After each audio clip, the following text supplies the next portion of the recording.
Alors pourquoi cette table ronde sur le bénévolat? Parce que l'association, pour l'instant, en 2024, aura 30 ans. 30 ans que cette association porte un projet associatif, durant 15 ans uniquement par des bénévoles. Et ensuite, depuis une dizaine d'années, elle salarie 4 salariés. Elle œuvre pour le soutien à la création, le soutien aux artistes, avec la présentation d'expositions, bien aussi l'accompagnement au projet, le soutien aux artistes par la production. Et chose que je veux souligner, c'est que depuis le début, en fait, nous rémunérons les artistes. Alors ça a du sens aujourd'hui, parce qu'on en parle depuis un petit moment, que la rémunération des artistes, et notamment des photographes, s'applique de plus en plus, et c'est tant mieux.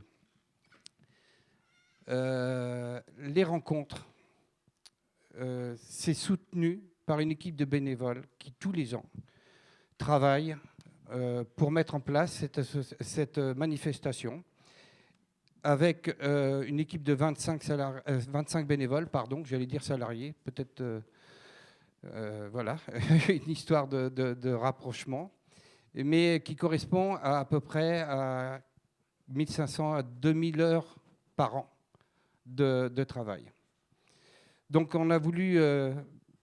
j'ai voulu mettre un peu en lumière ce travail de bénévoles et notamment la place des bénévoles dans un centre d'art. Comment s'articule ce travail non rémunéré, bénévole, avec un engagement au sein de la structure, la place des salariés et ensuite un certain nombre d'items qui vont être développés le long de cette table ronde. Ça ne va pas être forcément un débat, c'est plutôt un espèce de constat qui va être développé par l'expérience et les témoignages de chacun. Cette table ronde sera captée en vidéo et ce produit vidéo certainement servira justement à ensuite lancer des questionnements et des débats dans le futur. Je remercie Brigitte Patient d'avoir accepté une nouvelle fois au sein de notre structure, un peu de fatigue, la nuit était un peu courte, d'animer ce débat. Et je remercie tous les participants qui ont spontanément répondu à mon invitation et à l'invitation de l'association. Brigitte. Merci bien Patrick et bienvenue à tous. Je vais vous présenter toutes les personnes qui sont là pour témoigner de cet engagement citoyen dans les centres d'art. Olivier Nappé, qui est président de la Villa Perrochon, enfin président de l'association pour l'instant. Frédéric Lemaigre, universitaire, mais aussi directeur de la structure Capture à Royan. Vous allez, Frédéric, nous faire un état des lieux un petit peu du bénévolat, puisque c'est une affaire qui vous intéresse beaucoup. Xavier Ribaud, bénévole. On saura depuis combien de temps à la Villa Perrochon. Émilie Gauthier, vice-présidente de la Villa Perrochon. À mes côtés, Arsène Hoth, qui est le président du pôle photographique de Strasbourg et de Givors Stimultania. Éric Sinatora, le directeur du GRAPH à Carcassonne. Le GRAPH, je vous dis un petit peu, c'est compliqué, mais c'est très simple finalement. C'est le groupe de recherche et d'animation photographique. Éric est aussi l'un des deux présidents du réseau Diagonal. La Villa Perrochon, Stimultania font partie du réseau Diagonal. Mélanie Moreau, qui est la présidente du festival Nouvelle Scène, un acteur important de la vie associative niortaise. Nouvelle Scène est donc portée par une association et Mélanie nous dira comment cette association fonctionne. Et enfin, Samuel Queneau, qui n'est pas bénévole, qui est le responsable des collections du Château d'Oiron, au nord des Deux-Sèvres. Le Château d'Oiron fait partie des monuments nationaux et il y a une très importante collection d'art contemporain. Et Samuel nous expliquera comment Il travaille avec des citoyens engagés, des bénévoles, on verra quel terme, peut-être des citoyens commissaires aussi, on verra quel terme utiliser. Dans un premier temps, je vais quand même donner la parole à Olivier Nappé, qui est le président de la Villa Perrochon. Olivier, vous êtes président depuis 2019. Auparavant, vous étiez bénévole. Par ailleurs, vous avez un travail, hein. Vous êtes directeur adjoint du système d'information du conseil départemental de la Charente-Maritime. Moi, je trouve important de savoir quel métier vous faites, tous, à côté. Vous m'avez dit que vos parents étaient très, très engagés dans l'associatif. Et finalement, il y a 10 ans, vous êtes devenu bénévole à la Villa Perrochon. Aujourd'hui, vous êtes le président de cette association. Comment tout cela s'est fait, a cheminé dans votre vie? Le bénévolat, l'engagement citoyen. Alors, effectivement, le bénévolat vient de très loin. En tout cas, l'idée que je me faisais de l'engagement bénévole, il vient de mes parents. Ça vient d'une autre époque aussi. Hein. Et ensuite, c'est la rencontre avec l'association pour l'instant, avec la Villa Perrochon. Moi, ça fait une dizaine d'années que je suis parmi les adhérents à l'association. Donc la Villa Perrochon existait déjà, hein, donc ça a fait partie aussi de l'attirance pour cette association, pour ce qu'elle faisait. Et je parle d'adhésion finalement à une association parce que c'est vraiment ça, il faut adhérer au projet et aux valeurs. En tout cas, c'est ce qui s'est passé pour moi. Hein. C'est une adhésion à ces valeurs qui a fait qu'à un moment donné, je me suis dit, ça m'intéresse. Ça m'intéresse, c'est le point de départ. Ensuite, s'en est suivi un engagement bénévole relativement timide, à la hauteur de ce que me laissait comme temps mon activité professionnelle. Et donc, de fil en aiguille, ensuite, oui, cette présidence. La première réponse que j'ai faite à Patrick quand il m'a invité à cette table ronde, ça a été de lui dire que je me sentais un petit peu dans l'imposture par rapport à l'engagement d'un tas d'autres bénévoles de l'association qui sont beaucoup plus présents, qui dépensent une énergie folle tout au long de l'année lors des rencontres, mais aussi lors des accrochages des autres expositions, lors des autres événements. Mais il a insisté pour que je fasse état du type d'engagement bénévole d'une présidence qui est plutôt un engagement moral. Un engagement moral, d'une certaine façon, à adhérer, à faire vivre les valeurs de l'association, et puis une assurance de faire vivre finalement l'association dans un esprit démocratique au travers de ses instances, des conseils d'administration, des assemblées générales. Et puis ça s'est un petit peu manifesté lors de la crise sanitaire par un engagement de responsabilité. Parce qu'à un moment donné, on souhaitait continuer à faire des événements. Il ne s'agissait pas de créer des clusters, etc. Je ne veux pas rappeler de mauvais souvenirs, mais en tout cas, ça m'a marqué parce qu'à un moment donné, je me suis dit que l'engagement, il était aussi dans la prise de responsabilité. Il faut qu'à un moment donné, quelqu'un incarne cette responsabilité pour que les choses puissent se faire. Oui, c'est ça. C'est pas un engagement physique comme tous ceux qui ont passé cette nuit, par exemple, enfin une partie de la nuit à accrocher. C'est un autre type d'engagement. J'ai oublié de vous dire quelque chose de très important. Il y a Patrick qui est là, bien sûr, qui reste près de nous et qui a quelque part un micro. Ça veut dire que si vous avez envie d'intervenir, de poser une question au cours de cette table ronde, vous pouvez le faire sans attendre la fin. Parce qu'à la fin, on a un programme chargé avec les résidents et puis la fête par la suite. Et bien sûr, on va faire tourner pour l'instant la parole avec ces témoignages et on pourra ensuite discuter de certains points ensemble.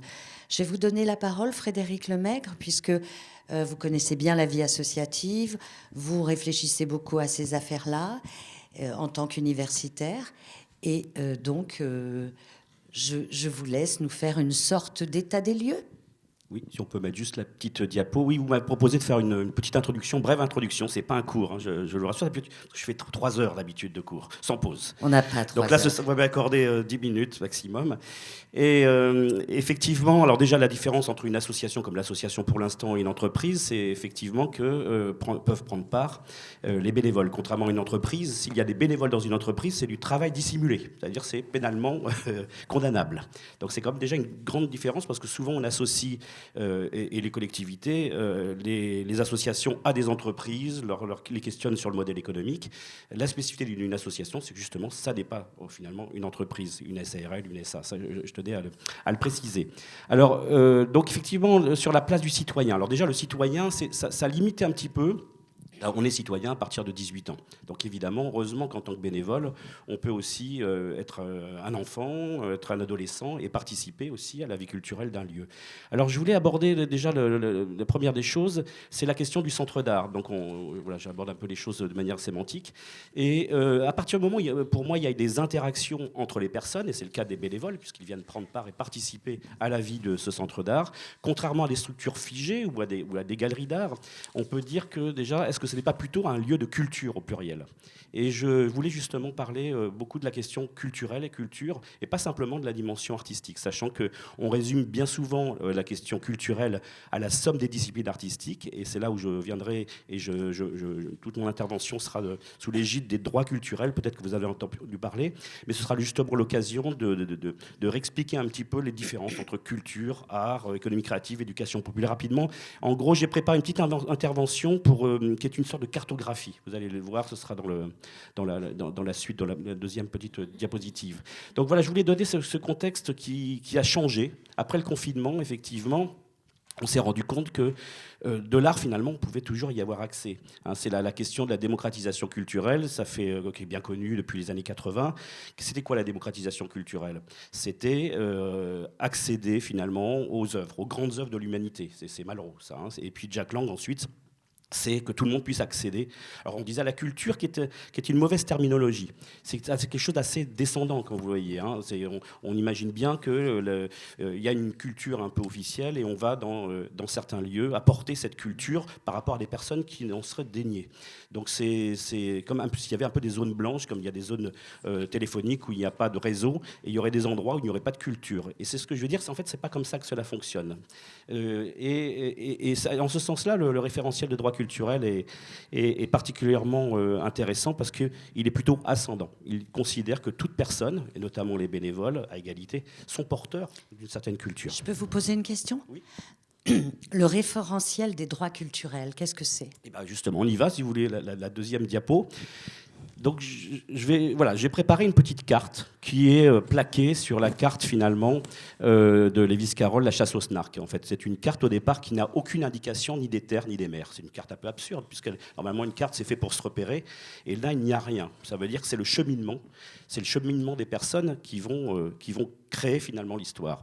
Donc comme vous le voyez dans ces éléments que j'ai voulu inclure et qui nous parlent de bénévolat, c'est quoi le bénévolat si on ne parle pas justement de la question de la participation? Qu'est-ce que c'est que la participation? Prendre part. Qu'est-ce que c'est que la reconnaissance? On vient aussi pour être reconnu, reconnaître l'autre. Et puis, on viendra aussi sur les spécificités du bénévolat et comment aussi, elle pose aussi questions et problèmes dans le champ du travail, de l'emploi, du rôle social. Alors voilà, j'ai préparé cette petite carte et toute cette petite carte, ces éléments se passent dans le champ du référentiel des droits culturels. Donc vous voyez, j'ai fait quatre pôles, qui est l'art, la culture, l'éducation populaire et l'économie créative. C'est des choses comme ça qu'on manipule en pensant que c'est la même chose. Et évidemment, ça n'est pas la même chose, comme je le disais tout à l'heure. L'art n'est pas la culture. Hein. La culture, je vais vous en donner une déclaration de Fribourg en 2007. La culture comprend le mode de vie, la langue, la littérature orale et écrite, la musique qui est la chanson, la communication non verbale, la religion ou les croyances, les rites et les cérémonies, les sports et les jeux, les méthodes de production de technologie, l'environnement naturel et humain, l'alimentation, l'habillement et l'habitation, ainsi que les arts, les coutumes, les arts, non, c'est juste une composante, et les traditions par lesquelles les groupes d'individus et de communautés expriment leur humanité. Et donc là, j'y viens. Pourquoi je parlais plutôt que d'un centre d'art, d'un lieu de culture au pluriel? Parce qu'on y vient pour partager, échanger ce qui nous constitue, c'est-à-dire des êtres de culture. Donc c'est ce qui nous constitue, c'est comment on exprime notre humanité avec les autres. Donc voilà cette petite introduction, ces droits culturels qui me semblent assez fondamentaux, puisque dans les droits culturels, la première des choses, c'est comment on prend part à la vie culturelle. Et ça, le bénévolat, c'est particulièrement effectivement son souhait. Le bénévole, c'est d'abord de prendre part, et puis c'est justement prendre part, c'est différent de la participation. Donc là, j'y viens. La participation, il y a une philosophe qui travaille sur les questions de démocratie participative, qui s'appelle Joëlle Zass, qui s'inspire et qui est traductrice aussi des travaux de John Dewey, qui a écrit un très beau livre qui s'appelle L'art comme expérience, un livre assez difficile, mais qui parle justement de comment l'art permet de mettre en pratique une forme démocratique, une forme d'échange au quotidien. Donc elle parle de cette participation. Alors la participation peut être tout à fait passive. Vous pouvez participer à une table ronde, finalement ne rien écouter, regarder votre téléphone. Ça ne veut pas dire prendre part. Et elle dit que prendre part, justement, n'est pas faire partie. On peut être aussi, là je parle de bénévolat, on peut être tout à fait adhérent d'une association sans prendre part à l'association. Purement adhérent, on envoie son adhésion, c'est 15 € par an, et on participe à rien du tout. Prendre part, ça n'est donc pas faire partie, ça n'est pas être simplement adhérent, c'est pas faire allégeance aussi, et obéissance, ou passivité, ou docilité à ce qui se passe dans l'association. Prendre part, donc, c'est être à égalité, être partie prenante du projet. C'est ce que fait évidemment un membre du conseil d'administration. Il y a aussi la question d'apporter une part. Là, ça veut dire contribuer. Typiquement, c'est participer à l'organisation de l'événement, par exemple. Et c'est devenir soi-même une ressource. C'est-à-dire que chaque personne étant constituée de culture, tout ce qui nous sédimente, tout ce qui fait notre vie, c'est ce que nous vivons dans ce cheminement que nous faisons toute notre vie, c'est notre culture. Donc évidemment, chaque personne, voilà, par ses goûts, parce qu'elle a traversé, par ses voyages, est une personne ressource. Donc, un bénévole est une personne ressource, et c'est l'idée de le partager et d'apporter sa part et de l'échanger avec celle des autres. Et la troisième chose, c'est bénéficier d'une part. C'est qu'évidemment, si on s'inscrit dans une association en tant que bénévole, c'est à la fois pour apporter sa part, mais c'est aussi pour prendre sa part, c'est-à-dire profiter des ressources des autres, que sont les bénévoles ou qui sont les acteurs, et qui vont nourrir aussi notre cheminement personnel. Je voulais aussi parler, puisque donc, dans ces éléments de bénévolat qui est très, très important, c'est la notion de reconnaissance. C'est quelque chose qui semble assez abstrait. Souvent, on l'associe au travail, à l'emploi, mais justement pas uniquement. Et là, je m'appuie sur les travaux d'Axel Honneth, qui est un philosophe de l'école de Francfort, et qui a travaillé vraiment sur ces questions de reconnaissance. Il en identifie, on a besoin de reconnaissance. On ne peut pas se constituer en tant que personne sans effectivement reconnaissance. Il a identifié 3 aspects de la reconnaissance. Il y a d'abord 3 formes, si vous voulez. La reconnaissance affective, et qui amène finalement l'autonomie de la personne. Donc la reconnaissance affective, on le voit, c'est un enfant qui est éduqué par ses parents, donc il y a aussi une forme de reconnaissance qui l'aide à grandir, si vous voulez. Donc, et l'affectif, là, est très important, là, l'épreuve d'amour, l'affectif, mais c'est aussi apprendre la personne à prendre des décisions, à avoir plus d'autonomie, le rendre plus libre, si vous voulez. Donc cette notion-là, elle est extrêmement importante. Donc c'est aussi un équilibre qui permet aussi d'instaurer vraiment des relations.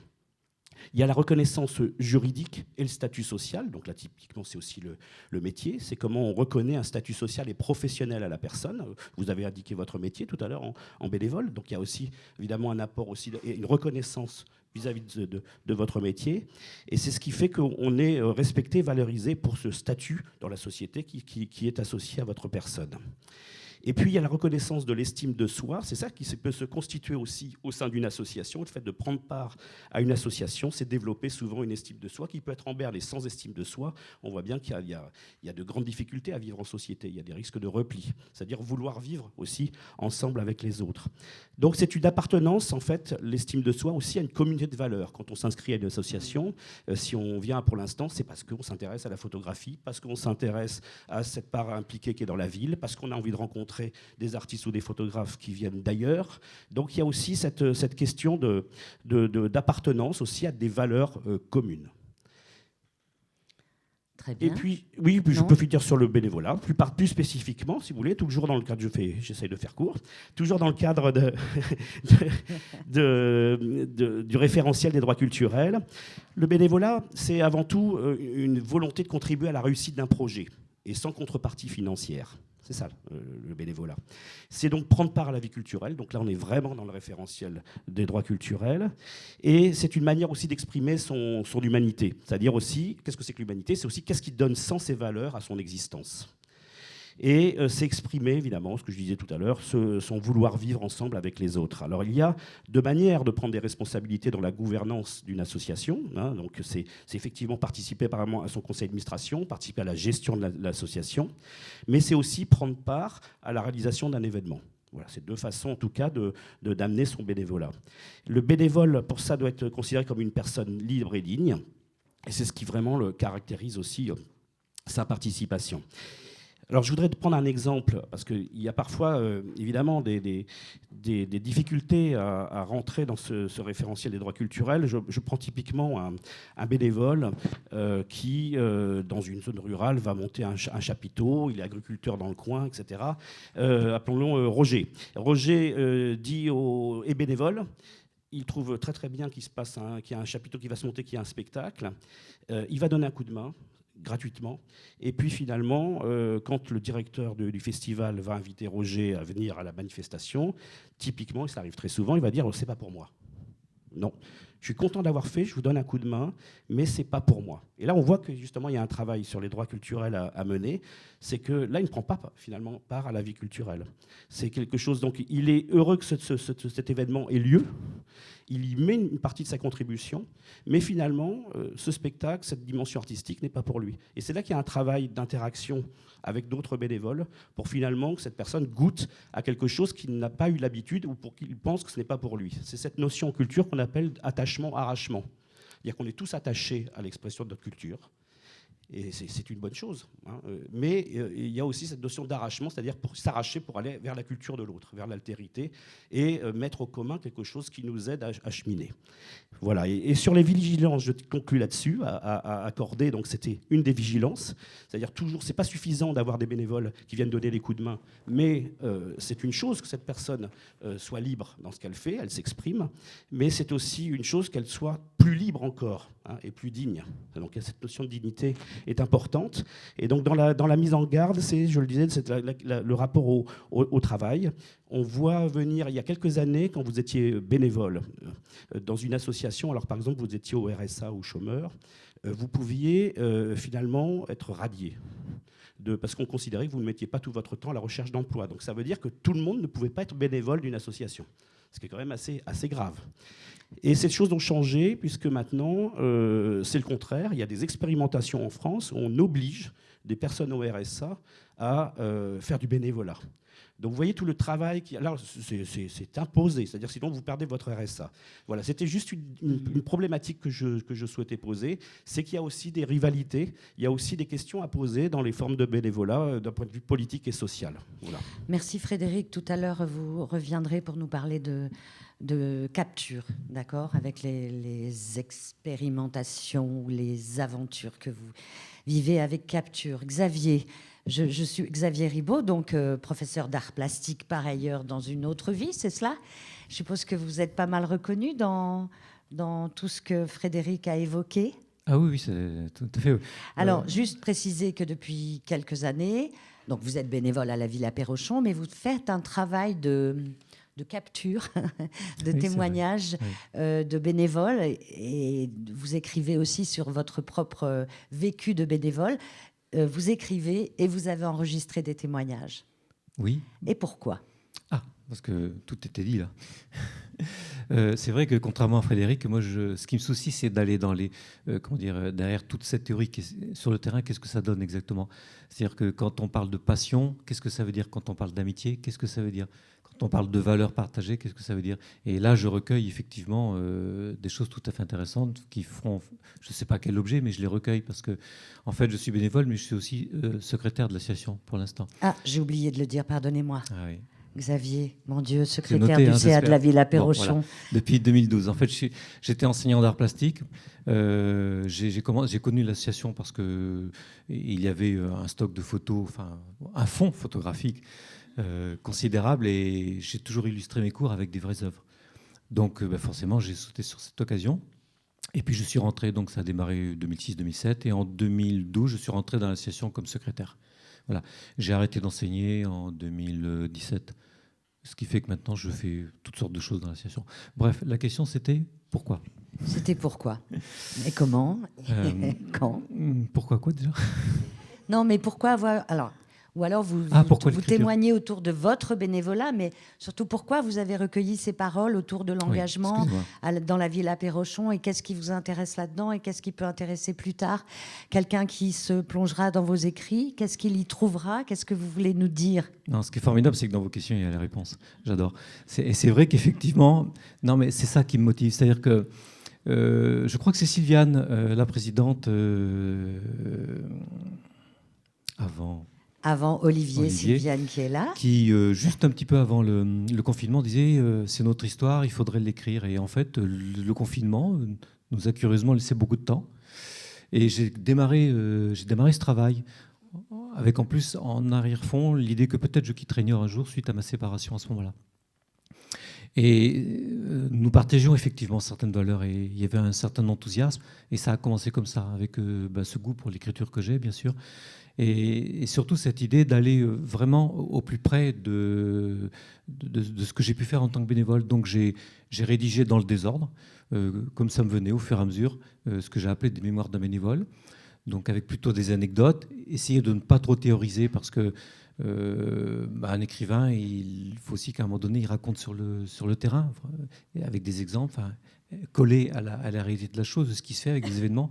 Et c'est pas ce qui manque au niveau de l'association, ne serait-ce que la soirée d'hier soir, on est là en train de... L'artiste, moi par exemple, j'ai aidé Chloé à accrocher, on est là en train de se poser une question, comment on va faire, il faut percer, etc. Donc on va trouver une réponse technique, on va partager quelque chose. Tout à coup, 5 personnes vont arriver au milieu de l'accrochage. Moi, je ne vois plus rien parce que tout le monde est devant en train de donner son avis. Enfin, toutes ces choses-là, j'avais envie de les raconter, vous voyez. Des petites choses à la fois très drôles et qui sont aussi au cœur du vécu. Et puis, quand j'ai fini ce travail-là, voyant qu'on arrivait vers les 30 ans de l'association, je me suis dit, bon, ça serait peut-être bien de faire un peu l'état des lieux, aller vers les autres bénévoles et leur demander un témoignage. Donc, effectivement, je procède actuellement à des entretiens.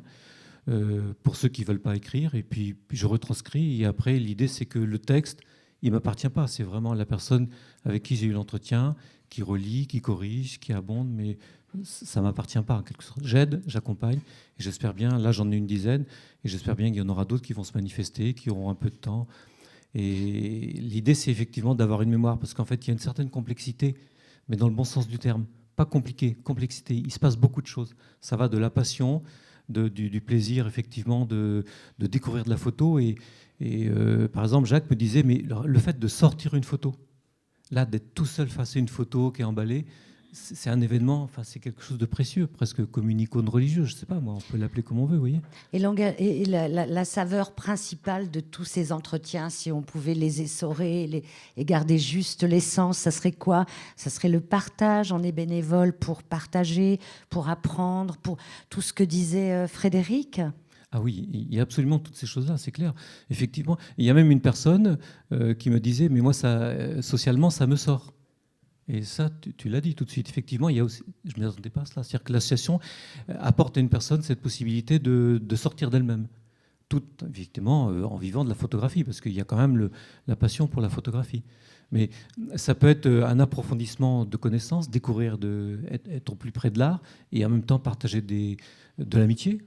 Les repas, par exemple, c'est des moments extraordinaires. Voilà. Oui, d'ailleurs, il y a pas mal. J'ai tous vos chapitres là sous les yeux. Mémoire d'un bénévole. Le premier chapitre, c'est drôle, c'est la folle nuit 2013 et au-delà. Mais il y a pas mal de choses sur les repas. Ben oui. J'avoue que c'est quand même un moment important à la Villa Perrochon. Mais là, on aurait bien aimé faire des escargots. Surtout que moi, j'en cuisine chaque année. Mais bon, voilà, c'est pas forcément la saison. Mais oui, bien sûr, on a parlé escargots avec Joanne, oui. Je vais poursuivre un peu le tour de table. Je ne te zappe pas, Émilie. Je vais donner la parole à Arsène. Arsène, donc. Alors là, Arsène, bénévole dans de nombreuses associations depuis longtemps à Strasbourg. Alors donc, je dis aussi votre métier que vous venez de quitter il y a un mois. Vous étiez directeur de la principale bibliothèque de l'Est de la France, la médiathèque André Malraux. Vous êtes président de Stimultania depuis quand? J'ai oublié. 2020. Voilà, c'est ça. Et bien avant, bénévole dans d'autres associations tournées vers la musique. Comment, à côté de ce métier très, très prenant à la médiathèque André Malraux de Strasbourg, vous êtes engagé dans le bénévolat? Et pourquoi, surtout? Et pourquoi? Alors, je crois que le pourquoi a été déjà beaucoup signalé. Enfin, je retiens effectivement ce mot d'humanité, enfin, qui me semble très juste. C'est que, et peut-être cet arrachement dont il a été question, c'est s'arracher à soi-même, en fait. Être bénévole, c'est peut-être ça aussi. C'est être disponible et sortir de soi, de chez soi, mais aussi sortir de soi. Et alors, par rapport à mon approche au bénévolat, je dirais qu'il y avait peut-être un premier constat qui était mon constat de salarié. J'avais 27 ans, j'étais bibliothécaire débutant et j'étais recruté par une association. Je parle trop loin du micro, mais la voix est plus grave comme ça, donc voilà, ça enveloppe plus mes propos. Donc, et donc à 27 ans, en fait, je découvre le mode de fonctionnement d'une association, c'est-à-dire que conseil d'administration, trésorier, présidente, assemblée générale. Et en tant que salarié de cette association, j'étais d'ailleurs le seul salarié, c'était une bibliothèque de quartier.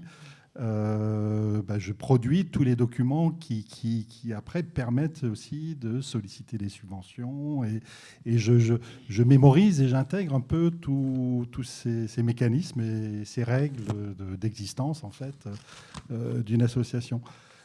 C'est finalement la première fois, donc à 27 ans, que je suis confronté à ce type de fonctionnement. J'ai connu, alors un peu comme Olivier, mais par un biais familial, ce que représentait par exemple, alors c'est aussi associatif, la vie paroissiale. Donc mes parents étaient assez investis dans leur paroisse, mais sans avoir jamais été attirés sur ce chemin-là. Et donc c'est bien plus tard, donc plutôt à plus de 40 ans, que la question associative s'est posée à moi, d'abord par des relations d'amitié, c'est-à-dire que j'avais des amis comédiens qui voulaient monter une compagnie de théâtre. Ils regardaient autour d'eux, ils se disaient il faudrait qu'on ait un président, une présidente, mais quelqu'un de confiance. Et donc finalement, pourquoi pas choisir un ami comme personne de confiance dans ce cas-là. Et donc ça a été le premier travail finalement réellement d'investissement et encore une fois dans le rôle aussi, j'usurpe un petit peu le travail de bénévole aujourd'hui, mais le travail de bénévole c'est intéressant d'ailleurs, mais on peut y revenir. Mais c'est vrai que j'ai vu des réalisations ici à Niort faites par des bénévoles qui sont époustouflantes, disons d'une finesse, je dirais, d'artisanat, de conception et de réflexion qui sont, qu'il faut souligner. Et certainement, on parlait de reconnaissance à l'instant, je crois que c'est très important de voir la richesse de ce travail et qui n'a rien à envoyer à un travail professionnel par ailleurs en termes de technicité, d'invention, d'imagination même. Donc pour revenir à la question, donc ce chemin vers le bénévolat, finalement c'est un chemin de relation de confiance avec des personnes. C'est-à-dire que c'est des personnes qui, soit parce que j'étais proche, soit plus tard pour Stimultania parce que je travaillais, c'est vrai, dans une institution culturelle qui était quand même assez réputé, identifié aussi par la population, je pense, et par les acteurs culturels de Strasbourg, qui faisait que me choisir et me proposer d'être président avait du sens, en fait. Donc ça donnait... J'étais déjà identifié par exemple, la direction de la culture, par les élus de la culture de la collectivité, par la direction régionale des affaires culturelles. Donc c'était une figure qui était déjà familière aussi dans cet environnement. Donc ça jouait, mais jouer derrière, encore une fois, je pense... Si ça a été Stimultania, c'est parce qu'avec, par exemple, Céline, qui est la directrice artistique Céline Duval, donc directrice artistique de ce lieu depuis de nombreuses années. On avait déjà tissé des relations sur, je ne vais pas dire 20 ans, mais une bonne quinzaine d'années. Et on a vu des échanges, d'ailleurs, quand je travaillais en bibliothèque, on avait pu collaborer à certains projets ensemble. Et ça a permis, en fait, de s'apprivoiser, peut-être, de se mettre en confiance. Moi aussi, de me dire, je savais un peu où je mettais les pieds avec elle quand je m'engageais en tant que président pour poursuivre, en fait, et accompagner, soutenir la vie de cette association. Alors après, petit clin d'œil aussi à Patrick, parce que si je suis là aujourd'hui, c'est que finalement, il y a quelques mois, donc c'était mes tout débuts de départ à la retraite, j'avais fait un voyage Strasbourg-Niort, mais pas seulement, on avait fait Paris, on avait été déposer des expositions à différents endroits qu'il fallait rendre parce qu'elles avaient été présentées à Strasbourg. Et on venait donc ici chercher l'exposition de Frédéric Stucin. Donc c'est à ce moment-là que finalement Patrick m'a dit, voilà, disons, c'est aussi finalement ces ouvertures d'activités, encore une fois, qui m'ont... Là, je sortais de chez moi, vraiment dans tous les sens du terme. Je prenais, avec un des salariés de l'association, je prenais la route. On a passé 2 journées à avaler, je dirais 2000 km au moins. Et c'était une expérience tout à fait heureuse. Tout jeune retraité, effectivement, à ce moment-là. Enfin, pas encore administrativement, parce que je liquidais des journées de congé, ce qu'on appelle de l'épargne-temps. Donc, c'est intéressant aussi. Et donc, voilà, on était sur la route. Et voilà, cette idée de ne plus être la personne qu'on était peut-être habituellement est une chose, c'est une grande liberté d'esprit, je dirais aussi. Endosser un autre habit. Voilà. Ouais. Que celui que vous aviez habituellement. Ok. Dites-moi s'il y a des questions, Patrick. Toujours là avec le micro. Peut-être on peut continuer à faire ce tour de table avec Mélanie. Mélanie Moreau, je fais des petits sauts comme ça, je passe par-dessus Eric Sinatora. Donc alors, Mélanie, donc vous êtes vraiment...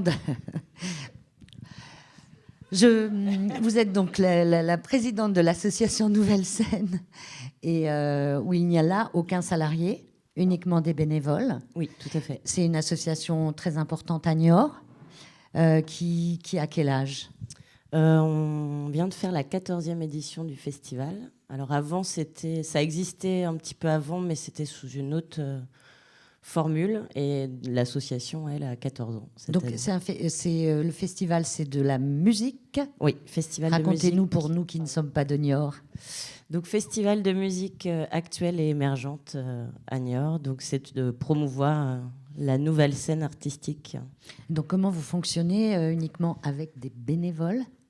Oui. Ou des gens engagés, comme vous l'êtes, parce que vous êtes la présidente. 14 personnes au conseil d'administration à l'année qui écrivent un projet, qui le mettent en place grâce après à l'aide quand même d'intermittents, donc un directeur artistique, un directeur technique, une chargée de production et une quarantaine ou cinquantaine de bénévoles qui viennent nous aider sur le temps du festival.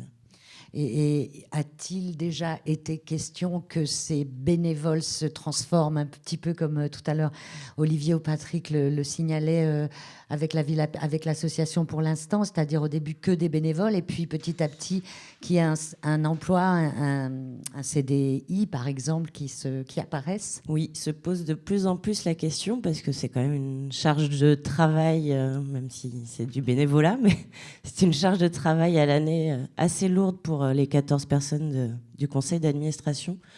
Donc se pose la question depuis, on va dire, 3-4 ans. Et là, je pense qu'on va le mettre en place pour l'année prochaine, au moins pour de la coordination, des choses ou de la recherche de mécénat, ou des choses de subvention, des choses qui sont assez lourdes à gérer pour des simples bénévoles. Mais comment vous tenez donc, finalement, en étant 14 personnes engagées pour faire vivre un festival? Vous êtes jeune, vous avez une vie à côté, vous avez un travail, j'imagine. Oui, travail, enfant. Travail, enfant, ouais. Donc, Je sais pas, on se dédouble parfois. Je sais pas, on fait des double journée, mais après on est motivé par faire quelque chose dans notre ville, le partage, comme il a été dit aussi, le partage de valeurs, le partage Donc je sais pas, ça nous donne des forces. De musique, enfin, de partage de... Oui. Bah, le partage dans tous les sens du terme, oui, partage de musique, partage d'humanité, oui, comme il a été dit juste avant. Et alors, par rapport à ce que disait Frédéric aussi, qu'est-ce qu'est la, entre guillemets, compensation, valorisation de votre travail? Peut-être l'arrivée du public dans les spectacles, dans les concerts? Oui, c'est ça. Ouais, l'arrivée du public, bah, notamment cette année, Sold Out, on avait décidé de s'ouvrir à un plus jeune public pour proposer quelque chose à ces jeunes à Niort, parce qu'il n'y a pas grand-chose qui leur est proposé. Donc voilà, voir que tous les concerts sont sold out, bah, c'est la reconnaissance de notre travail à l'année, effectivement. Voir que les bénévoles nous sont fidèles d'année en année, c'est aussi une reconnaissance. Ça veut dire que oui, que ça marche, qu'on fait que du ça bon fonctionne. travail. Oui, c'est ça. Bon, on y reviendra tout à l'heure, j'espère, avec vos questions. Samuel Queneau. Donc je rappelle, vous êtes le responsable des collections au château d'Oiron, comme vous voulez, dans les Deux-Sèvres, qui fait partie donc des monuments nationaux. Vous n'êtes pas bénévole, mais vous travaillez par contre avec des artistes qui engagent, vous allez reprendre tous mes propos, des villageois d'Oiron, pour créer des œuvres. C'est la particularité de votre travail artistique. Alors déjà, je vais juste représenter le château d'Oiron, sa particularité d'avoir une collection permanente d'art contemporain qui prend déjà en facteur dans sa composition les habitants du village. Il y a 3 œuvres de la collection permanente. Christian Boltanski, qui a photographié tous les écoliers du village pendant 4 ans, qui sont accrochés dans le hall d'entrée du château. Il y a une œuvre de Gavin Bryars, qui est un artiste musicien contemporain, qui a fait des compositions musicales pour 12 espaces du château. L'œuvre est jouée tous les jours dans une salle. Dans cette œuvre, vous entendez la fanfare locale du village aussi. Un morceau a été composé pour la fanfare du village. Et une 3e œuvre qui est la salle à manger de Raoul Marek. Raoul Marek a créé un service à manger qui est installé toute l'année donc dans une salle, dans la salle à manger, composée donc d'assiettes, de verres et de serviettes. Sur les assiettes, vous avez le profil des 150 Oironnais qui ont accepté chacun de participer au repas, enfin à l'œuvre. Sur les assiettes, donc sur les verres, leur monogramme écrit de leur propre écriture, et sur les serviettes, leur ligne de main gauche. Et ce qui fait partie de l'œuvre, c'est le rituel. Donc depuis la collection a 30 ans cette année, on fête les 30 ans. Mais tous les 30 juin, on décroche l'œuvre des murs et les villageois viennent pour un repas dans le château. Donc je me devais en fait de repréciser que l'habitant était déjà très présent dans les collections permanentes, ce qui peut-être aussi inciter des artistes qu'on invite désormais, on fait 4 expositions temporaires par an, à s'interroger aussi sur cette dimension territoriale proche du château, qui est de prendre en compte les habitants du village qui sont déjà très actifs dans la collection permanente.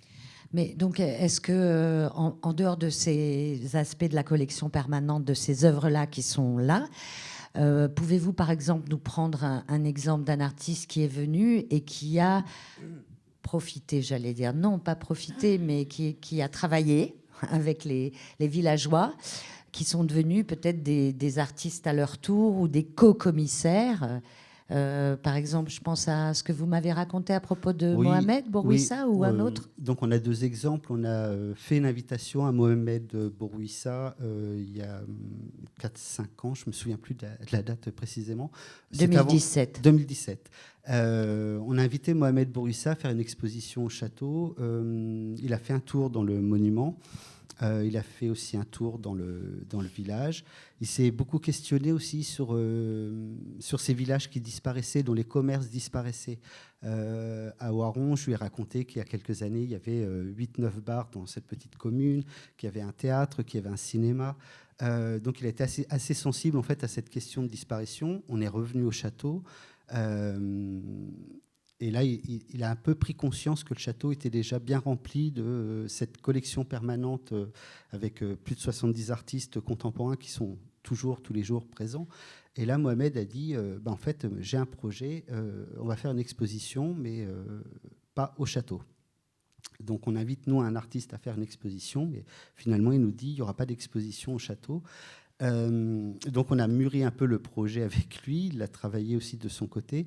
Très vite, il a décidé de s'associer à 14 amis artistes proches de Mohamed pour constituer un catalogue dans lequel il y aurait une sélection d'œuvres à présenter à des gens qui souhaiteraient exposer des œuvres d'artistes chez eux. Donc, il y a eu un appel à participation, des gens sont venus. Mohamed a donc présenté ce catalogue à chacun en disant, voilà, je veux faire une exposition et je vous propose chacun de choisir une œuvre que vous voudriez montrer chez vous.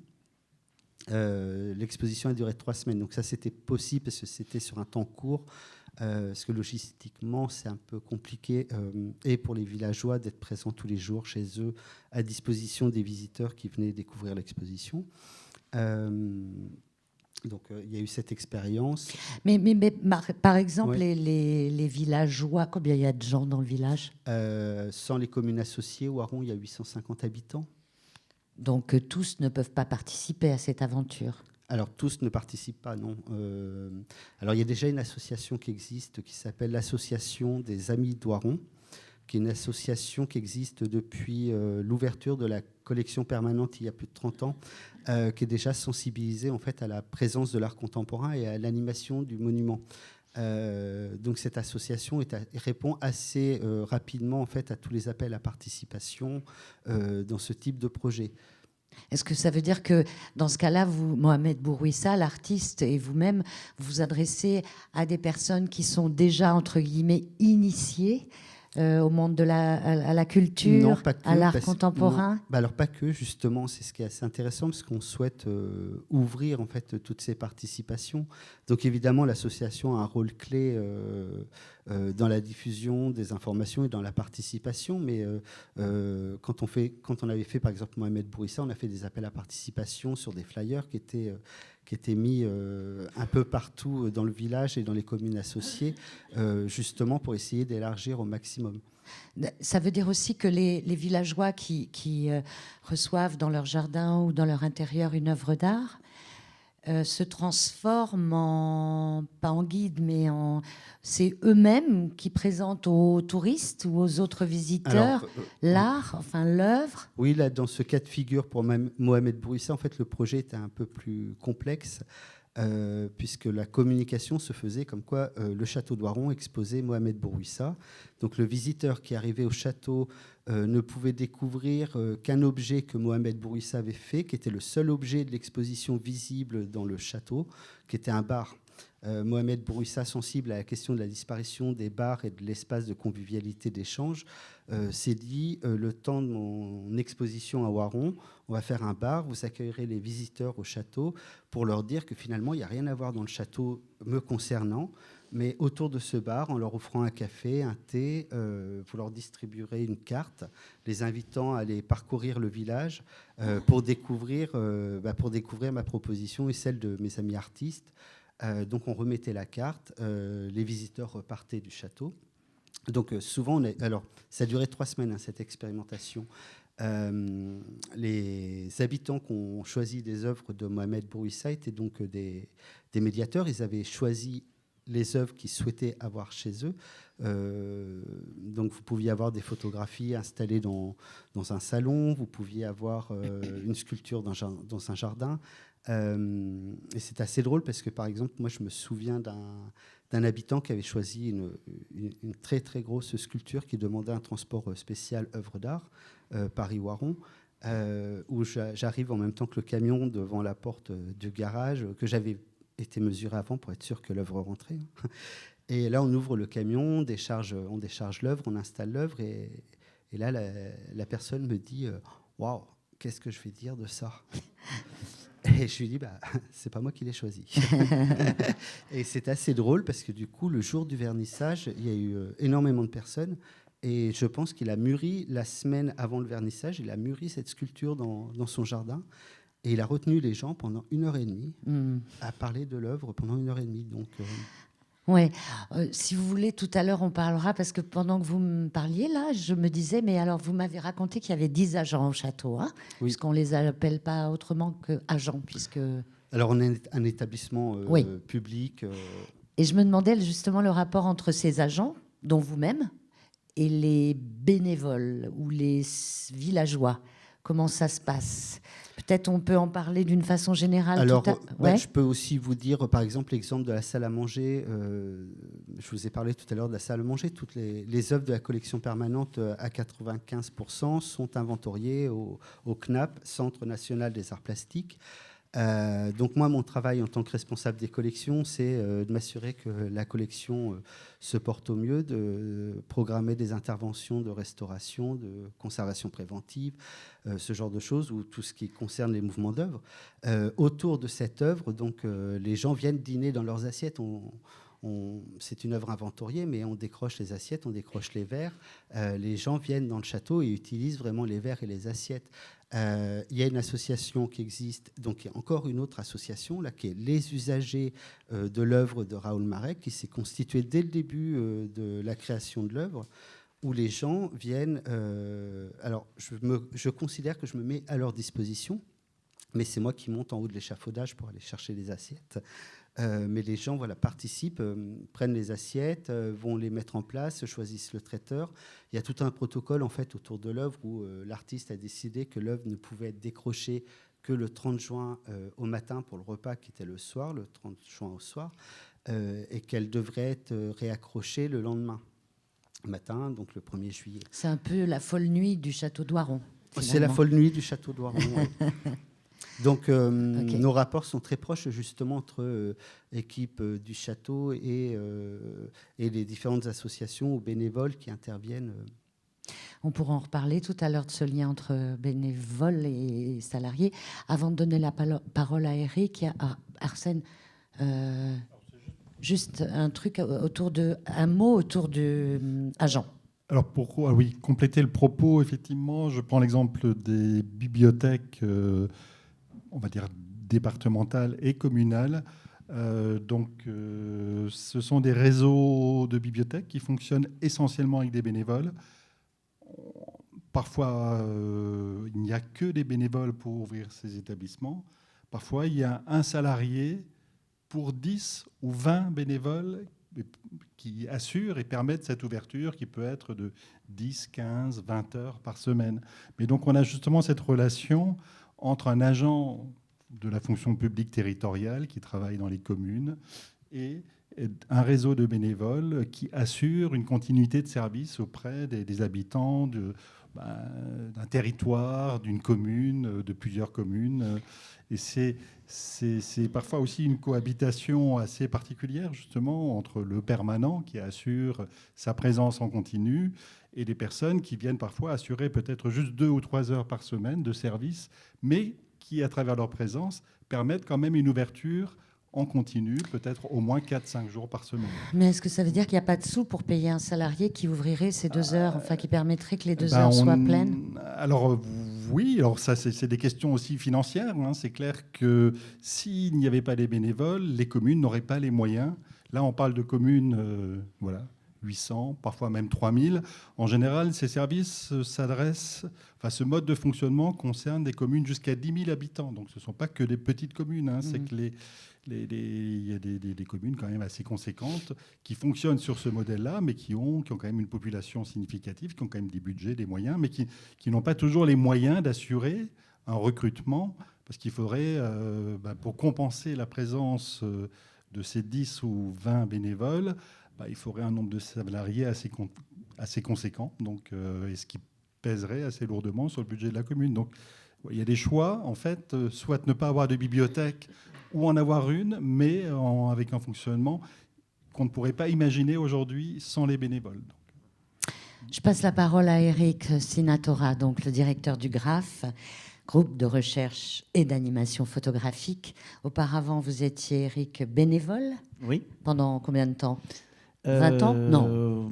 Alors, c'est bénévole depuis l'âge de 14 ans. Ah oui. En fait, j'ai compris très tôt, étant issu d'une famille très modeste, que si je voulais pouvoir pratiquer un certain nombre d'activités, ben, on allait s'inscrire dans un échange. C'est-à-dire que je vais profiter, mais je vais aussi donner. Et ça, effectivement, mes parents me l'ont inculqué très tôt. Et donc, je suis arrivé à l'Amicale laïque de Carcassonne, qui allait donner plus tard naissance au Graphe, donc à l'âge de 12-13 ans. Et j'ai commencé la photographie comme ça, d'ailleurs, par le club photo de l'Amicale laïque. Mais pas que, quoi. Je veux dire, j'ai fait du ski parce que l'Amicale laïque m'a permis de faire du ski. Mais j'ai passé mon brevet d'éducateur pour, à mon tour, après, pouvoir encadrer les sorties ski de fond de l'Amicale laïque et des gamins des quartiers de Carcassonne. En 82, on a lancé la première radio libre à Carcassonne. On y était et... Voilà, j'ai pu faire des choses. Je suis un pur produit de l'éducation populaire, quoi. J'ai pu faire énormément de choses grâce à ça. Et il était pour moi naturel, dès le plus jeune âge, que je devais le rendre. Et le rendre, je le rends encore aujourd'hui, puisque donc en 87, on a créé le Graphe. Le Graphe n'était pas autre chose que l'émanation de l'atelier photo de l'Amicale laïque, où j'étais depuis l'âge de 14 ans. Et en 90, quand avec la DRAC Languedoc-Roussillon, on a créé le premier emploi salarié, ben, c'est moi qui ai eu ce premier emploi. Et aujourd'hui, donc, je suis directeur de la structure. Nous sommes 4 salariés et nous nous appuyons sur 40 bénévoles pour pouvoir faire tourner la structure et l'ensemble des activités référentes. Est-ce que ces bénévoles qui sont là avec vous, ces 40 personnes, ont le profil que vous aviez à 14 ans, 15 ans, 16 ans? Alors pas forcément, mais c'est pas grave. Certains oui, puisque certaines des bénévoles étaient déjà là à l'époque de l'Amicale laïque, sont toujours là. Puis je tiens à préciser également que j'ai présidé moi-même cette Amicale laïque pendant 20 ans. Voilà. Donc le Graphe est cette émanation. Et aujourd'hui, les bénévoles du Graphe, là, j'ai retrouvé ce que vous avez dit tout à l'heure. Certains viennent donner un coup de main, et puis notre travail à nous, les salariés aujourd'hui, et le conseil d'administration, etc., c'est justement de les accrocher et leur dire que ce qu'on propose, c'est avant tout pour eux. Et là, c'est un travail qu'on mène également avec les artistes que nous invitons, de dire, voilà, il y a des bénévoles, certains ne vont pas venir ce soir à la soirée de fête, ou allez les chercher. Dites-leur que ce que vous présentez, c'est pour eux. Et c'est comme ça qu'on arrive petit à petit à mieux les intégrer. L'intégration, elle passe aussi à travers les différents ateliers que nous animons par une responsabilisation. Aujourd'hui, au conseil d'administration, la plupart des administrateurs sont issus des différents ateliers du Graphe. Ce ne sont pas des gens qui arrivent de l'extérieur. Et donc, ils ont une connaissance également de l'association. Et pour nous, c'est très important. Moi, je prends toujours l'exemple, on a un atelier dédié aux malvoyants. Donc c'est un travail qu'on mène depuis 15 ans, de faire de la photo à des malvoyants. Aujourd'hui, sur les 15 personnes de cet atelier, 3 sont au conseil d'administration, mais l'ensemble de l'atelier, pour le festival, va proposer des médiations aux visiteurs avec des lunettes handicapantes pour faire prendre conscience de ce qu'est cet handicap et pour faire prendre conscience également qu'on peut faire de la photo malgré cet handicap. Donc les bénévoles sont très intégrés à la vie de l'association. Quand vous parlez du festival ? C'est fiction documentaire. Voilà, c'est un festival qui s'intéresse à la photographie sociale par le prisme de l'art contemporain. Où les bénévoles, là encore, sont très présents dans le fonctionnement du festival. Voilà, quand je parle des 40 bénévoles, c'est 40 bénévoles mobilisables par rapport à ce festival. Et ça va, comme pour la Villa Perrochon, ça va de l'accrochage à l'accueil des artistes. Voilà. Après, on essaie quand même de pas de mélanger. Il y a le travail des professionnels, et il y a le travail des bénévoles. C'est-à-dire qu'on met un point d'honneur à ce que quand on a la possibilité d'embaucher un médiateur ou une médiatrice, on ne va pas faire le travail par les bénévoles. On embauche, alors on a des bénévoles qui vont participer à l'accrochage des expositions, au montage des simèses, mais on embauche un régisseur professionnel qui va piloter l'ensemble, qui va travailler avec l'ensemble des bénévoles. Le Graphe, dans son fonctionnement quotidien, le festival Fiction Documentaire, dans son fonctionnement, peut-il fonctionner sans les bénévoles? Imaginez, j'ai un pouvoir incroyable, je vous les enlève tous. Ça va être difficile. Ça va être difficile et ça va poser un autre problème, c'est le problème de l'engagement des salariés dans les structures. Où s'arrête notre travail de salarié et où commence notre travail de bénévole dans la structure. Et ça, c'est un problème aujourd'hui.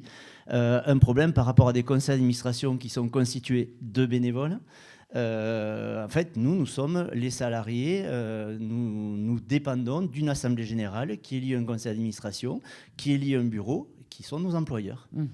Et aujourd'hui, la difficulté dans le monde associatif, elle est également là de dire, faire prendre conscience qu'il y a une part des choses à faire entre le bénévolat et les professionnels de la structure. Alors c'est clair, on ne compte pas nos heures, mais on n'est pas non plus corvéable à merci. Et ça, c'est quelque chose sur laquelle il faut être vraiment extrêmement vigilant. Il y a la partie des bénévoles, il y a la partie des salariés. Les deux doivent se retrouver et travailler en parfaite intelligence. Mais attention à ne pas dépasser les bornes. On voit trop dans les équipes aujourd'hui, et ça a été d'ailleurs le propos des assises du réseau Diagonale cette année, que d'ailleurs nous administrons avec Patrick bénévolement, c'est de faire attention à quand même préserver pas cette distance, c'est pas le mot, mais voilà, les bénévoles sont dans la structure parce qu'ils veulent bien y être, parce que c'est leur désir, parce que c'est leur volonté. Mais il faut faire attention de préserver aussi les équipes de salariés et voilà. Les salariés ne sont pas des bénévoles, ils ne sont pas non plus corvéables à merci. Oui, il y a des règles à respecter, à entendre. Oui, avant de passer la parole à Émilie. Alors, il y a peut-être juste effectivement une chose à creuser en fait dans la table ronde aujourd'hui, c'est aussi cette idée que les bénévoles pourraient se substituer à des salariés. On a parlé de l'exemple du régisseur. Je ne sais pas, il y a des régisseurs aujourd'hui, est-ce qu'ils sont bénévoles ou ils ne sont pas bénévoles, mais ce sont aussi des métiers. On a parlé de la rémunération des photographes en tout début aussi. C'est vrai qu'il est important que ces métiers soient rémunérés. Enfin, je pense qu'il faut faire attention à ce qu'il n'y ait pas une substitution. C'est-à-dire qu'il vaut mieux voir quelle est la bonne intelligence, enfin, même si c'est un terme un peu ronflant, mais voir comment on facilite l'activité de ces professionnels par la présence de bénévoles pour l'accès aux locaux, pour énormément de choses, mais que ces métiers-là puissent exister pleinement. Et donc c'est vrai que c'est une réflexion aussi importante. Enfin, je pense qui peut être élargie aux questions de scène musicale. On va l'élargir. Avant, je voudrais quand même conclure avec... Non, pas conclure, mais que Camille Gauthier, qui est vice-présidente de la Villa Perrochon, et par ailleurs infirmière en psychiatrie, c'est mieux, comme ça.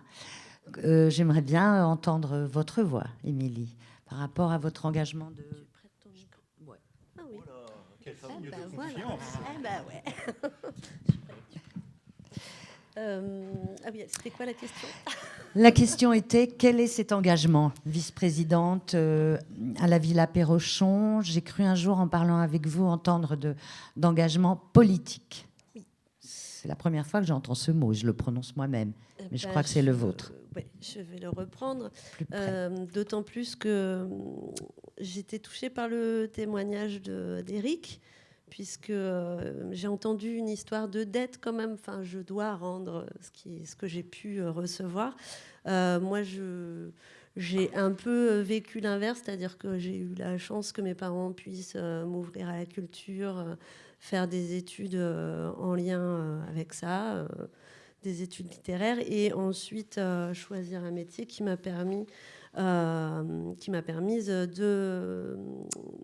comment mettre en œuvre mes engagements politiques, et qui se sont liés avec la culture de fait, puisque très vite j'ai constaté que être en colère dans des mouvements, des manifestations, ça sert, mais que les rencontres avec les artistes et les travaux artistiques sont aussi un excellent médium pour déployer cet engagement politique, enfin, des visions politiques. Et ce qui est intéressant, c'est que vous êtes adhérente dans d'autres associations, Dynamo? Oui, alors aussi lié à la musique ouais, aussi. à la Dynamo, c'est une association musique et citoyenneté.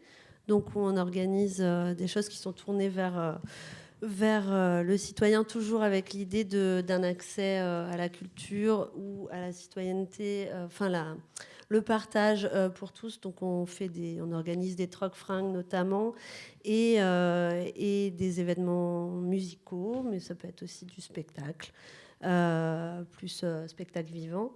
Donc on déploie ça plutôt chez l'habitant. On a très peu de subventions de ville, donc là il n'y a pas de salariés, il n'y a que des bénévoles. Et le fait de, de vivre l'expérience de bénévole dans une structure avec une institution plus confortable comme la Villa, je fais attention à ce que je dis, mais en tout cas qui maintenant est reconnue parce qu'il y a eu un travail de 30 ans quand même, hein, ça n'a pas été toujours le cas et les mêmes moyens, mais aujourd'hui en tout cas il y a des choses qui peuvent se faire et tant mieux. Quand on voit qu'il n'y a pas d'aide ni de salariés, c'est beaucoup plus compliqué. Et effectivement, c'est là que des compétences et des salariés en place, ça prend tout son sens. Donc je comprends que Nouvelle Scène veuille se doter rapidement Et quand on parlait, on a parlé aussi des différents types de bénévoles,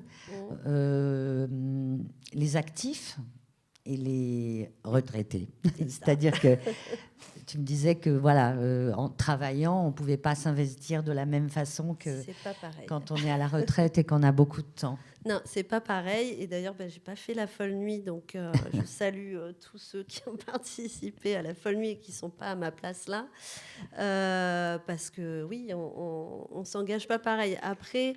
On fait avec les compétences qu'on a. Je ne serais jamais capable de faire ce qu'un Jean-Luc, un Didier, enfin d'autres, pour ne pas les citer, peuvent faire en termes de bricolage ou d'ingéniosité. Il y a des choses qu'on peut, il y a des choses qu'on ne peut pas. Moi, il y a des choses que j'aime bien apporter dans l'association, mais qui sont plus en lien avec mon activité professionnelle, en fait, puisque je m'appuie sur l'association aussi pour pouvoir défendre l'intérêt en fait d'ouvrir les centres d'art et culturels aux personnes qui sont le plus empêchées en fait d'aller vers ces lieux-là. C'est ça. Parce que c'est compliqué de passer la porte d'un musée, de la Villa Perrochon quand on ne connaît pas, ou quand on n'est pas un peu accompagné. D'où la très grande aventure avec Fred Stussin et les interstices liés à la résidence de Fred en hôpital psychiatrique à Niort. C'est pour ça aussi que je vous demandais à tous vos métiers, en dehors de Samuel, dont on connaît le métier bien sûr, mais et puis Eric aussi, mais qu'est-ce que vous faites à côté? Parce que c'est intéressant quand le bénévolat ou l'engagement dans une association peut avoir des interactions avec son propre vécu dans sa profession. Mais c'est complètement ça. Moi, je dissocie mal, c'est peut-être un tort, mais tout ce qui est de l'ordre du travail, mon engagement dans le travail ou dans le bénévolat, c'est le même en fait. Moi, ce qui m'intéresse, c'est d'accompagner des personnes en difficulté, quelle que soit la difficulté, vers quelque chose qui peut leur ouvrir un peu de bien-être ou de mieux-être. Et des fois, ça peut être un accompagnement à la bibliothèque. Et ça aussi, c'est du lieu culturel. Ça vaut autant qu'un centre d'art. Tout ça, c'est primordial parce qu'on n'a pas forcément les clés. Et en ce qui concerne les directeurs de lieux, enfin, qu'est-ce que vous pensez du travail des directions des lieux, comme ça, de direction des lieux vers les bénévoles? Il faut bien qu'à un moment donné, les bénévoles soient accueillis, soient formés, entre guillemets. On ne va pas former quelqu'un à tenir une perceuse, mais est-ce que c'est un travail qui est reconnu par les institutions, par exemple? Eric? Donc en fait, nous, ça fait partie vraiment du travail qu'on mène à l'année avec les bénévoles, c'est-à-dire de leur permettre aussi de s'épanouir au sein de la structure, mais aussi d'évoluer. Pour certains, nous, on a vu carrément des reconversions professionnelles après quelques années de bénévolat. Et c'est vrai qu'aujourd'hui, il y a des dispositifs, le FNDVA, etc., qui nous accompagnent sur la formation des bénévoles. Donc c'est pas encore la panacée, mais voilà. Par exemple, cette année, nous, on a mis en place 2 stages de formation réservés à nos bénévoles, gratuits bien sûr, et ces formations-là sont mises en place, sont en partie financées par le FNDVA. Là, je vais m'adresser à vous qui êtes dans le public, à vous qui êtes là. Frédéric, je vous ai vu prendre des notes, plein. Xavier aussi. Donc, allez, racontez-nous ce que vous avez écrit, si ça peut être intéressant pour tout le monde.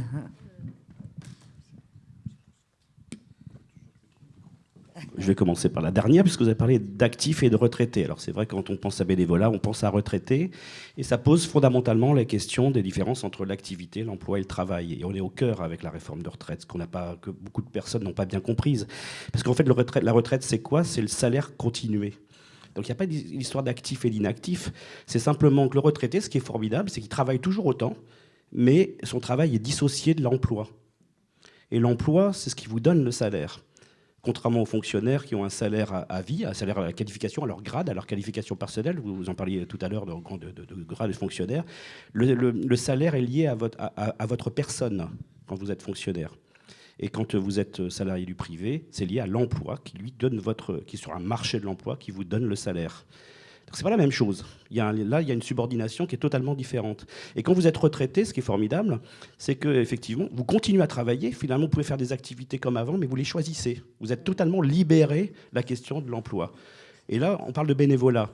Mais c'est un vrai problème, en fait, cette question de bénévolat, parce que ça parle de qu'est-ce que la valeur économique, qu'est-ce qui est reconnu comme travail. Le bénévolat n'est pas reconnu comme travail. Alors on le met dans nos bilans à la fin de compte 8, là, en valorisation, tout le monde s'en fout. La région, la DRAC, la ville, ils ne regardent même pas ces lignes. Pour eux, ce n'est pas du travail. Parce que le travail, c'est... alors, qui est-ce qui définit? C'est très politique. Qui définit ce qui vaut, ce qui est du travail? Je prends 3 exemples qui ont été donnés par... alors, certains connaissent Bernard Friot. Et vous avez, c'est l'histoire de la tonte de la pelouse devant chez vous. Si vous-même vous tondez la pelouse qui est devant chez vous, où tout le monde passe, vous êtes bénévole, ça n'est pas considéré du travail, ça ne produit pas de la valeur économique, c'est du bénévolat. C'est bien, il l'a fait, tant mieux, il a que ça à foutre. C'est au service de tout le monde pourtant. Il y a la mairie envoie les services municipaux, ils tondent la pelouse. Là, ce n'est pas du travail non plus, c'est un coût. Un coût pour la société. C'est vraiment, bon, on le fait, il faut le faire, c'est un bien commun. Et puis la mairie va faire appel à une société privée qui va faire le même travail. Alors il y aura une petite part qui va aller pour le propriétaire de l'entreprise, et donc ça va coûter plus cher que la ville. Et là, par contre, on considère que ça produit de la valeur économique. Donc c'est là la difficulté du bénévolat parfois, c'est que ça n'est pas considéré comme un travail. Donc je faisais cette parenthèse-là. Voilà. Et puis capture. Oui. Capture. Alors je vais vous parler d'une expérience, parce que je suis parti sur la théorie un petit peu, mais en même temps, très concrètement, je m'interrogeais effectivement sur ces notions de participation par rapport à des expositions d'art contemporain. Très franchement, au bout d'un moment, on fait des expos et on est... Attendez, rappelez-nous, Capture à Royan, c'est un espace d'art contemporain. Voilà, okay. Voilà, qui a à l'origine aussi une compétence photographique. Et on organise donc des expositions, et très franchement, à un moment donné, je me suis dit, mais faire des expositions, on peut continuer comme ça. Il y a le public. Alors c'est pour ça que dans les droits culturels, on ne parle plus de public, on ne parle pas d'habitants, on n'assigne pas les gens à une fonction, on parle de personnes. Pour reprendre une image très belle de Bernard Noël, c'est dans la 4e personne du singulier. Dans personne, il n'y a personne dedans. Et oui, parce qu'une personne, c'est un être de relation. C'est pas sa qualification, son assignation en tant que personne. Donc les gens, ça c'est rien de pire, les habitants, la population, ce que font les élus d'ailleurs, qui prônent à avoir beaucoup de bénévoles, ça leur permet d'économiser des subventions pour les projets. Plus il y a de bénévoles, et moins ils donnent d'argent, et moins ils considèrent que c'est un travail. Et donc à un moment donné, effectivement, je me dis qu'on peut continuer comme ça à faire des expositions toute la vie, mais qu'est-ce qu'on engrange? Un peu comme Franck Lepage, que vous parliez d'éducation populaire, c'est-à-dire finalement d'éducation politique de l'adulte et d'émancipation. On peut faire des graines, on sème des graines, mais qu'est-ce que ça donne d'autres graines? Quand est-ce qu'à un moment donné, on sent qu'il se passe quelque chose, qu'on fait un fruit, quoi, qu'il y a quelque chose qui va perdurer?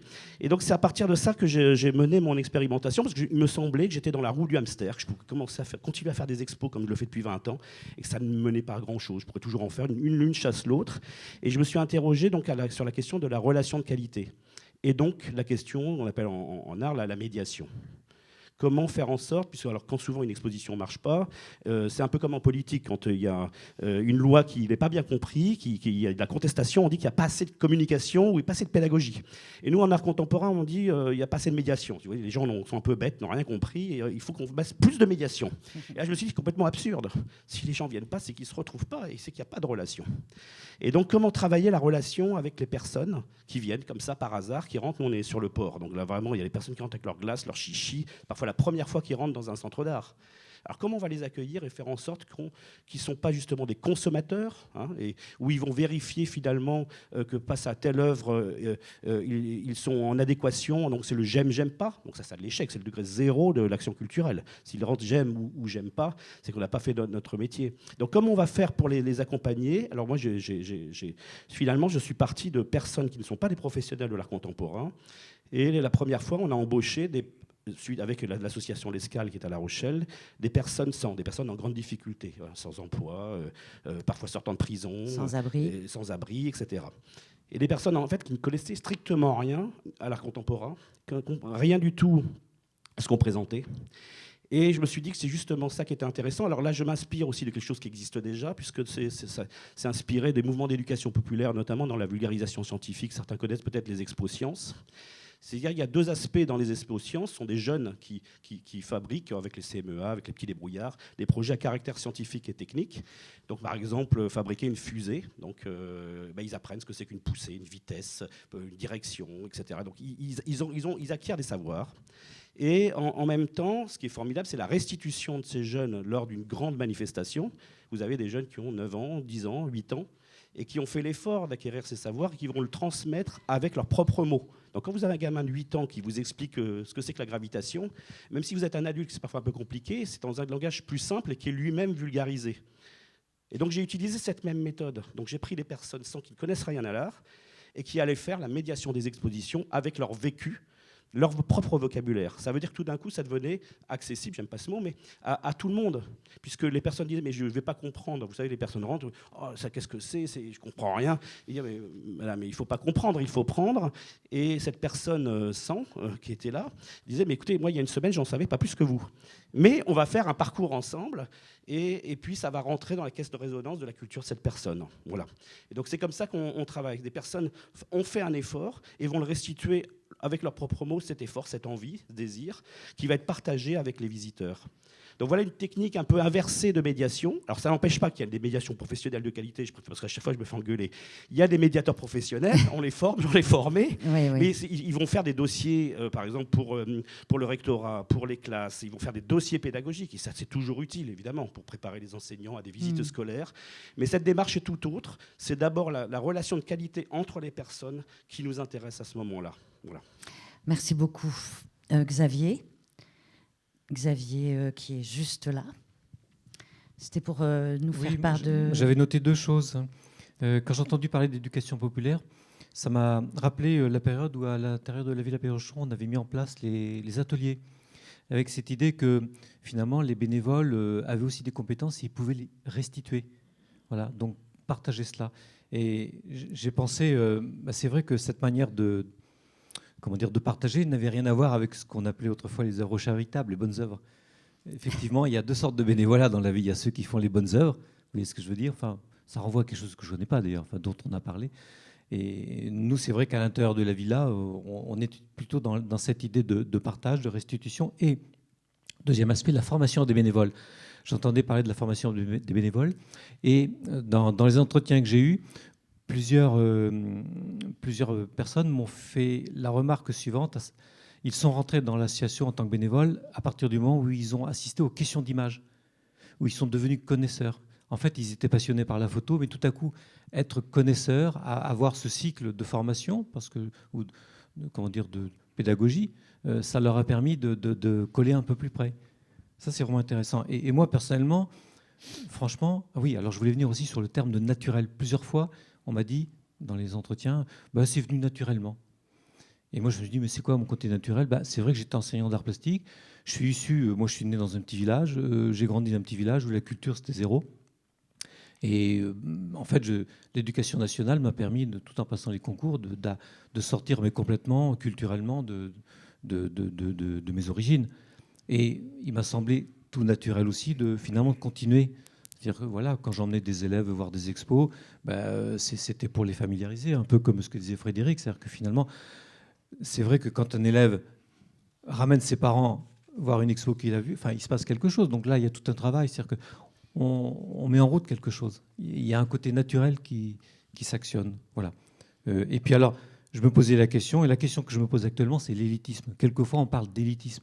Et moi, je me dis que ça à quel propos? Mais on dit que parfois, une expo, c'est c'est élitiste, que on ne l'entend pas forcément pour ce qui se passe ici sur la photographie, mais j'ai eu de temps en temps, c'est la question que je pose, ceux qui ne viennent pas voir les expos, parce qu'on en a malheureusement. Plusieurs fois, je rencontre des gens, des amis qui me disent « Ah, je suis allé à la villa, je suis allé voir les expos, mais ça fait longtemps » ou « Non, j'y suis pas encore allé. » Alors, bon, c'est quoi le problème? Il y a de l'élitisme, on pense que, etc. Et il y a quand même un gros problème dans la fréquentation. Je crois que quelqu'un qui va penser sans oser le dire, parce que c'est presque un gros mot, ça peut être une personne qui finalement considère que la fréquentation de l'œuvre d'art, c'est pas trop leur truc. Voilà. Parce qu'il n'y a pas d'élitisme. Il suffit de franchir la porte. Mais ça, c'est très difficile.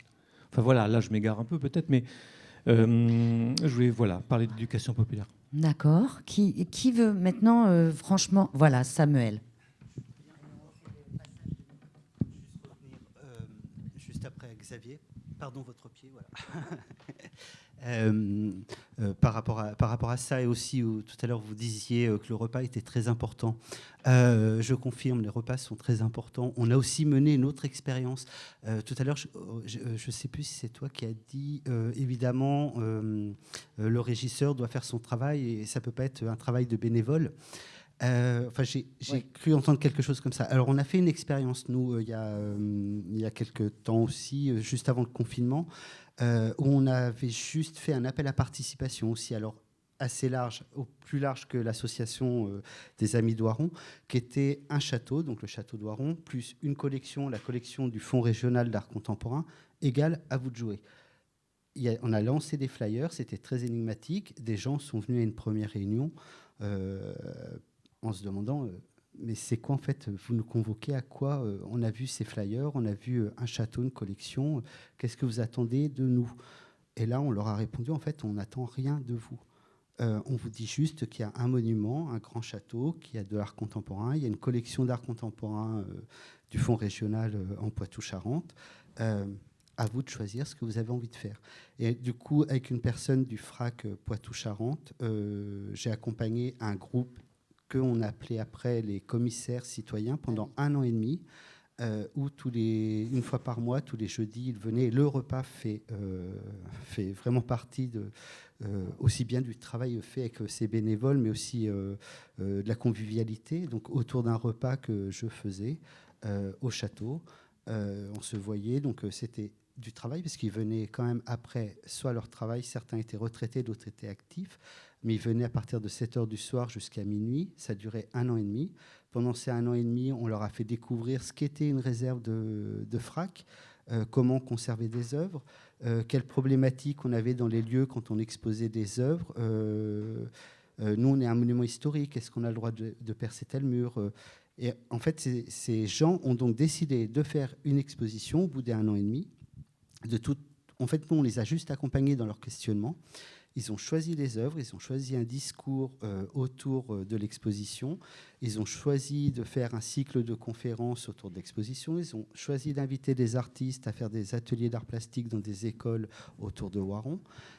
Ils ont écrit collégialement tous les textes de médiation, pour revenir à la médiation, Frédéric, sur les œuvres. Donc là, c'est vraiment les citoyens, les commissaires citoyens qui ont écrit sur les œuvres. Après, c'est documenté sur toutes les biographies d'artistes.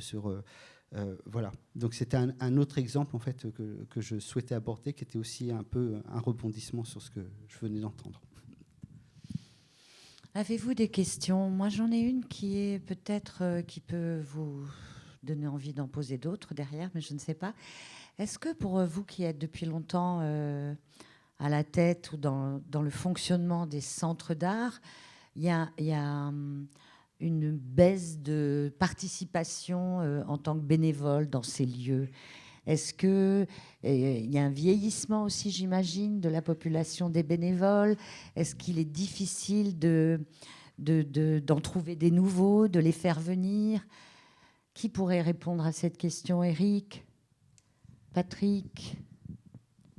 Olivier? Alors nous, on a vu un afflux de bénévoles suite au confinement. Pendant le confinement, pour conserver le lien social, on a créé une plateforme qui s'appelait Fiction Confinée, où on invitait les gens tous les jours à poster une photo de leur quotidien. On a touché plus de, je crois, 12 ou 15 000 personnes. Et à la fin du confinement, ces personnes nous ont dit « Et maintenant, qu'est-ce qu'on fait ?» Et on leur a dit allez-y, rejoignez-nous. Et il y a en gros, on a dû comme ça récupérer, après ça s'est un peu émoussé, mais sur cette dynamique-là, si on peut parler de dynamique, une cinquantaine de personnes. Alors quand je dis bénévole, c'est aussi, alors on a des ateliers de pratique amateur, c'est aussi s'inscrire sur les ateliers initiation, c'est proposer de donner un coup de main sur le festival, c'est... Voilà. Et effectivement, là où on a un peu plus de mal, c'est effectivement avec les plus jeunes. C'est-à-dire, moi, j'ai commencé bénévole à 14 ans. On a très peu de jeunes actuellement. Voilà. La tranche d'âge chez nous actuellement, le plus jeune des bénévoles doit avoir la trentaine, quoi. Voilà. Et voilà. Et je pense qu'il y a un changement. Après, alors là aussi, sur, j'allais dire, un one-shot, on peut avoir du monde. On va faire quelque chose, on va dire, hop, on a besoin de là-dessus. Mais c'est pas des... Il y a des gens qu'on ne reverra plus après, même si ça s'est très bien passé, ou je parle chez les plus jeunes. Alors que sur la tranche d'âge plus de 40 ans, je veux dire, c'est des gens qu'on voit régulièrement, qui passent au bureau, qui viennent boire un café, qui, quand on ne les a pas sollicités depuis un moment, disent vous m'avez oublié, ou il ne se passe rien, ou voilà. Et ça, c'est un travail aussi qu'on a à faire nous de notre côté, c'est vraiment de garder le lien, même quand on a la tête sous l'eau, de penser à ceux qui ne sont peut-être pas là, parce qu'ils ont d'autres choses à faire, mais vraiment conserver le lien. Voilà. Et, oui. On peut passer du repas au banquet, si je comprends bien quand même. Comme il y a certainement pas mal de bénévoles dans la salle, dans le public, j'aimerais bien que vous preniez la parole pour nous dire si vous êtes bénévole, oui ou non. Par ailleurs, quel est votre métier? J'aime bien savoir ça. Et comment vous vivez cet engagement, soit à la Villa Perrochon, soit ailleurs, puisqu'on est à Niort? Est-ce que... Sylviane, je vous présente Sylviane Van de Mortel, qui a été présidente de la Villa Perrochon pendant 25 ans. C'est quand même un témoignage, là, essentiel. Comment? Clé. Sylviane. Alors, en fait, je ne voulais pas témoigner spécialement de mon expérience. Je voulais revenir sur un point, mais que Eric a relevé aussi. Tout à l'heure, on parlait des bénévoles, des actifs et des retraités. Et c'est vrai qu'il y a quand même un grand manque aujourd'hui dans le bénévolat. C'est la tranche des étudiants qui pourraient être des forces vives pour les associations. D'une part parce qu'ils ont quand même du temps, même s'ils sont en études, etc. Mais ils ne sont pas chargés de famille. Ils ont moins de pression d'engagement salarié. Et surtout, en plus, quand on les a, ils sont quand même hyper créatifs. Et ils bousculent aussi un peu. Ils arrivent avec des idées qui sont vraiment différentes, des schémas sur la société qui sont différents de ceux, nous, les sexagénaires et compagnie. Et malheureusement, on a beaucoup de mal à les capter. Voilà, oui, comment les attirer, ces forces vives? Et ça, mais c'est une vraie question. C'est une vraie question. Moi, je n'ai pas la réponse. Je pense qu'il faudrait réfléchir sur des choses qui ont été faites, notamment à l'Opéra de Paris, sur des ambassadeurs auprès des jeunes dans les quartiers. Et l'Opéra de Paris avait mené un travail remarquable en jouant sur les réseaux sociaux, en faisant rentrer les jeunes, en leur permettant de rencontrer tous les métiers liés à l'opéra, les costumiers, les régisseurs, enfin bon, ceux qui font les décors, etc., y compris tous les gens, les chanteurs et autres, et avec obligation aux jeunes de poster sur les réseaux sociaux. Et ils ont augmenté de plus de 20% la fréquentation des jeunes à l'Opéra de Paris, comme ça, en 2 années. Voilà. Moi, je rebondis sur, je rebondis sur ta question, Sylviane, parce que je me suis aussi posé la question en réfléchissant à la question du débat et en me disant, mais moi, en fait, je suis devenue bénévole assez tard, alors que j'avais des engagements politiques et que je faisais des choses, mais pas au sein d'associations. Et je vois mes enfants aussi qui pourraient être en âge d'entrer dans des assos. Et ce que je me dis, c'est que quand on a 20 ans, on est peut-être plus sur soi.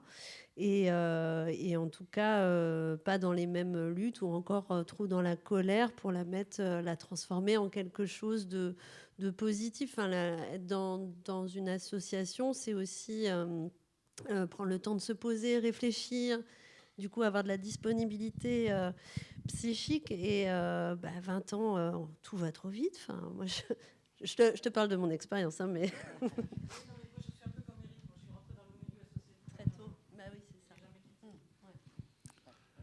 Alors je pense, pardon, oui. Enfin, oui, je pense qu'il y a probablement des festivals de musique qui fonctionnent beaucoup avec des bénévoles étudiants. Donc il y a probablement des... Non, disons en tout cas, je connais des festivals à Strasbourg qui ont un vrai soutien étudiant. Par contre, c'est un soutien... Là, on a parlé d'une expérience de plus de 20 ans de bénévolat. Le bénévolat de l'étudiant, c'est une année scolaire ou 2. Et on a aussi des exemples, par exemple, à Simultania, d'étudiants qui peuvent se mobiliser, mais sur une durée très courte. Et parfois, l'association est pour ces étudiants-là, justement, ce moment un étudiant qui arrive à Strasbourg, qui ne connaît pas la ville, qui ne connaît personne, à travers notre activité, les permanences lors des ouvertures, les vernissages, il se crée un autre réseau social aussi, voilà, une autre façon d'être, et il se découvre aussi d'autres envies. Mais je pense qu'il ne reste pas tous à Strasbourg. En fait, la plupart repartent ailleurs, comme souvent dans le milieu universitaire, donc il y a énormément de mobilité. Et donc là, il faut accepter ça, c'est-à-dire que je pense que c'est des vagues. Donc, et on peut parfois être en manque et en demande aussi de présence d'étudiants, ce qui est aussi un questionnement pour nous. Hein, donc. Alors, pour ma part, je crois beaucoup à l'incitation des politiques publiques, tout simplement, qui peuvent encourager ce qu'on appelait l'éducation artistique et culturelle, et qui est en voie de disparition, il faut quand même le savoir, à travers le pass culture. C'est une décision, le pass culture extrêmement forte, c'est de confier une entreprise privée de 150 salariés un cadeau, c'est un cadeau du Père Noël de 300 € qui est donné quand vous avez 18 ans.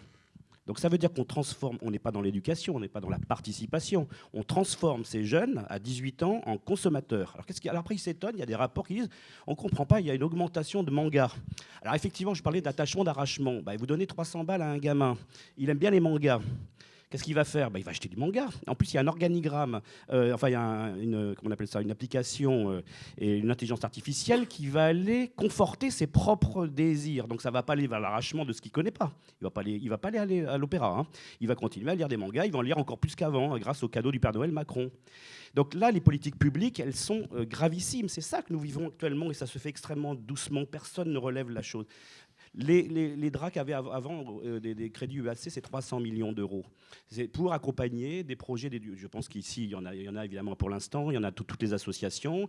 On accompagnait des projets où les jeunes sont mis en situation de fabriquer, de pratiquer, de rencontrer des professionnels, d'être dans l'échange par petits groupes, etc. Et là, on fait de la culture. Qu'est-ce qu'on fait là ? On donne de l'argent. Et il va prendre du bien culturel. C'est pour ça que je parlais tout à l'heure d'éducation. Alors là, on est à l'opposé. Vous avez l'éducation populaire, c'est-à-dire l'éducation politique de l'adulte et les d'émancipation. Alors l'émancipation, c'est un terme généralement de gauche. Vous ne verrez jamais Darmanin parler d'émancipation. Ou alors vous m'appelez tout de suite. Donc là, et vous avez en face les industries créatives. La politique actuellement, elle va quoi? Elle va vers l'entreprise, les industries créatives, c'est-à-dire produire des objets qu'on appelle culturels, mais enfin surtout des produits qu'on va consommer. Et la société, elle va vers là actuellement. Et quelles sont les résistances que nous menons? Comment faire? Alors il y a des manifestations comme ici, mais moi l'enjeu, il est là. C'est que je vois des détachements. Alors, effectivement, vous n'allez plus voir les étudiants parce qu'ils consomment de la culture sur leur téléphone portable, ils téléchargent un film. Ils vont même pas... Qu'est-ce que c'était la différence aussi? On l'a vu pendant le Covid, hein, le confinement. On a vu, quand vous parliez, je rebondis sur votre question, les salles de cinéma ont perdu 30 à 40%. Oui. Et les jeunes n'y vont plus. Pourquoi? Donc ils peuvent consommer des œuvres sur leur petit écran. Moi, ma fille, elle préfère regarder son téléphone que d'aller au cinéma sur 5 cm². Et il n'y a rien à faire. Pourtant, elle a été éduquée dans un milieu quand même, voilà, plutôt favorisé culturellement. Mais je n'y peux pas plus que d'autres. Et au final, qu'est-ce qui nous a manqué le plus? C'est pas, je disais tout à l'heure, c'est pas la question de l'art, du produit culturel ou du bien. C'est la relation. C'est-à-dire qu'après le cinéma, on allait dans un bistrot et on rediscutait le film et on se rendait compte autour d'une table qu'on n'avait pas vu le même film. Ah, toi, t'as vu? Ah, moi, j'ai pas compris la fin. Mais ça dit ça, etc. Et on échange autour de ça et on refabrique le film ensemble. On crée relation et on crée humanité ensemble. Oui. C'est ça qui nous manque et ça, c'est un travail que de le faire. Et les droits culturels nous permettent de réinvestir par ce référentiel cette question-là qui est au cœur de toute activité. C'est pas simplement d'aller voir plus d'expos, d'aller voir plus de films, de consommer. Or, notre société nous amène à ça. En tout cas, c'est ce qui se passe dans la vie des bénévoles qui sont là, à la Villa Perrochon ou ailleurs. Et c'est vrai qu'il manque ces jeunes qui sont plus attirés par leurs écrans que par une expo. Qui est-ce qui veut... Ah. Alors, Patrick, doucettement...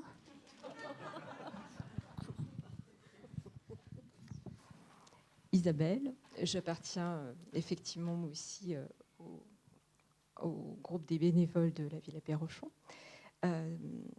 Mais j'aimerais tout simplement prendre la défense des jeunes, car je les entends crier à l'extérieur s'ils s'engagent. Mais ils s'engagent peut-être différemment que vous l'avez fait. Moi, je connais beaucoup de jeunes, je suis enseignante. Et j'en vois beaucoup qui s'engagent politiquement dans des associations, mais qui ont d'autres fers de lance qui sont liés à leurs préoccupations du moment. Et peut-être parmi les clés pour les centres d'art ou les associations culturelles, y a-t-il quelque chose à creuser dans la relation à la vie et dans la relation avec les problématiques urgentes qui taraudent la jeunesse aujourd'hui.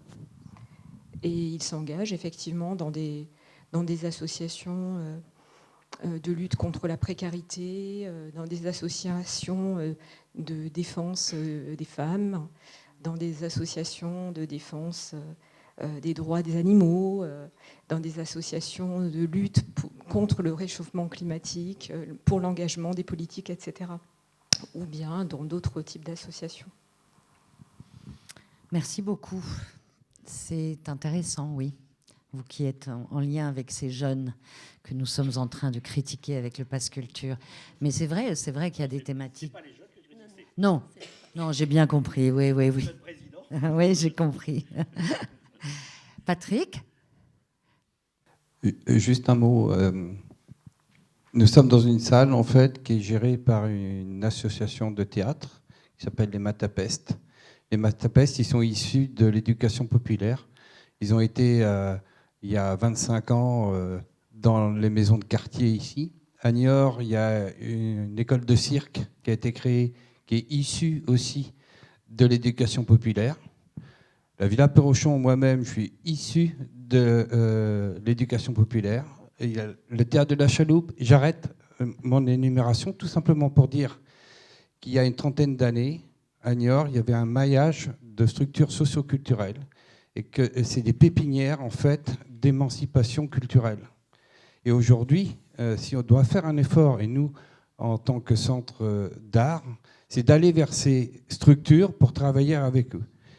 On essaye de le faire. Jean-Luc en est témoin et et on est un ouvrier laborieux pour y arriver, et on se rend compte qu'il y a extrêmement de difficultés aujourd'hui de les sortir de leur contexte de difficultés sociales et de leur structure. Pour moi, ça rejoint en fait cette question en fait d'amener un public un peu plus éloigné de l'offre culturelle, y compris les jeunes. Voilà, je voulais juste faire ce petit clin d'œil parce que je pense qu'aujourd'hui, la scène culturelle doit être accompagnée par un mouvement, alors d'éducation populaire, on l'appelle comme on veut, mais en tous les cas, un mouvement dit socio-culturel, où on aborde le social et le culturel.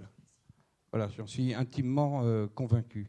Puis pour en revenir au bénévolat, on a la chance à la Villa Perrochon d'avoir une équipe de bénévoles qui est, j'allais dire, constante. Il y a un vivier, un noyau qui est là depuis très longtemps. Je les salue encore 1000 fois. On se rend compte que progressivement, il y a des nouvelles personnes qui viennent. Aujourd'hui, notre conseil d'administration, il est complet.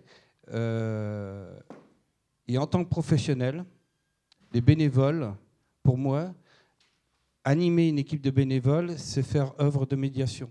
Je pense que les bénévoles, ils me contrediront peut-être, mais qui sont venus il y a une dizaine d'années à la Villa Perrochon donner la main, ont appris au travers leur mise de compétences au service de la Villa Perrochon, ont appris à connaître ce que c'était qu'une démarche artistique, ce que c'était que d'être exigeant pour accrocher, ce que c'était que de rencontrer un artiste qui développe un projet, etc., etc. Voilà.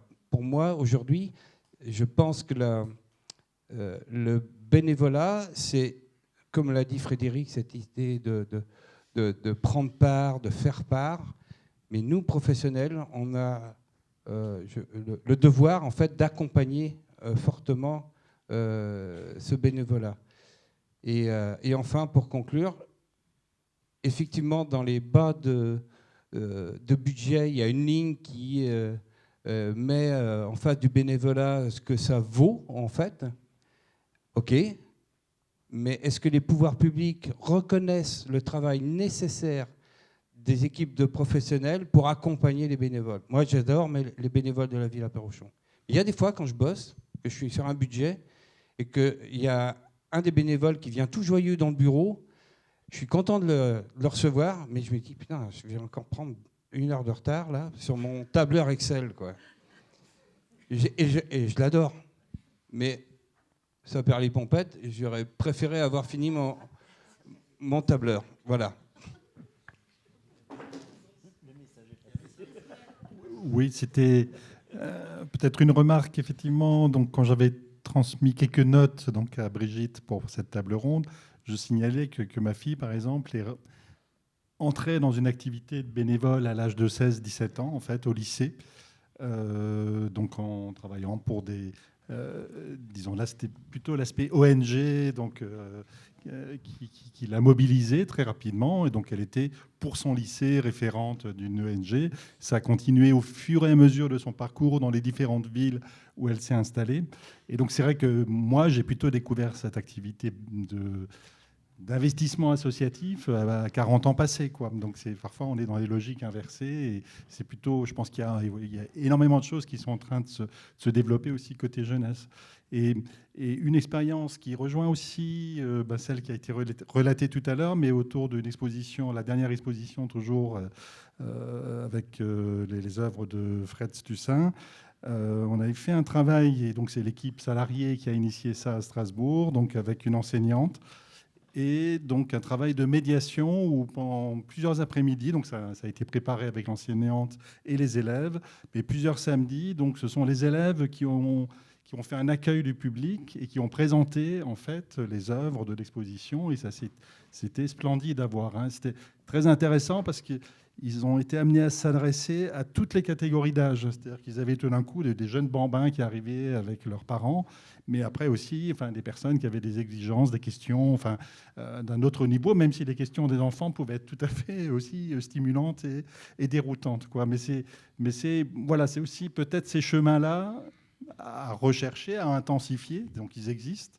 Mais disons que c'est aussi une perspective sorte de laboratoire de futurs bénévoles ou futurs citoyens bénévoles ou à imaginer, quoi. Pour conclure, Je ne sais pas. Xavier ? Il m'a semblé qu'à un moment donné, on confondait usagers et bénévoles, mais en même temps, les choses se tissent, quoi. Il est question effectivement de militantisme aussi. Et je me rappelle, pour en avoir discuté avec quelqu'un au moment d'un entretien, que bénévole, ça vient de bénévolant qui veut bien. Donc quelqu'un qui veut bien avec la notion de bienveillance. Moi, je retiens quand même que le bénévole, c'est quand même quelqu'un qui s'engage. Ça aussi. Voilà, c'est tout ce que je voulais dire. Moi, je dirais qu'en petit mot de conclusion, c'est pas mal. Patrick, tu veux ajouter quelque chose ? Est-ce qu'il est temps ? Là, j'ai pas de notion d'heure, moi, pour le coup. Je pense qu'on peut poursuivre éventuellement autour du bar, avec un café, il y a des petits gâteaux, etc., la discussion de manière informelle. Si vous voulez aussi profiter encore du temps avant la présentation des travaux des résidents d'aller visiter l'expo à la Villa Perrochon qui est à 2 pas. Sachez que donc cette table ronde est sujet à une captation qu'on mettra en ligne dès qu'elle sera montée. Et si vous souhaitez la redécouvrir, retravailler, moi je suis preneur en fait de retour via mail ou autre, via email pardon.